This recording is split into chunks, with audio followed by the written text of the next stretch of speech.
Sa previous video, pinag-usapan natin kung paano ba kontrolin ang uhaw ng mga nagdadialysis. Ngayon, pag-usapan naman natin kung ano ba ang tamang pagkain ng mga nagdadialysis. Kung nagdadialysis ka, hindi lang sapat ang kumain ka. Dapat tama ang kinakain mo. Narito ang mga simple guide na dapat kainin ng mga nagdadialysis. Number 1, protein para sa panghihina.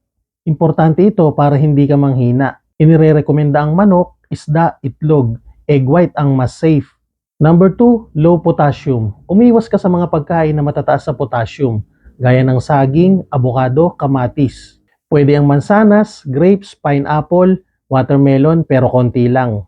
Sa gulay, pwede ang repolyo, pipino, sayote, at upo. Ang mga dark green leafy vegetables ay nagtataglay din ng mga matataas sa potassium. Number 4, low sodium. Umiwas ka sa mga pagkain na maalat, gaya ng mga instant, delata at mga processed foods. Number 5, limit phosphorus, gaya ng soft drinks, mga dairy products, at mga processed foods.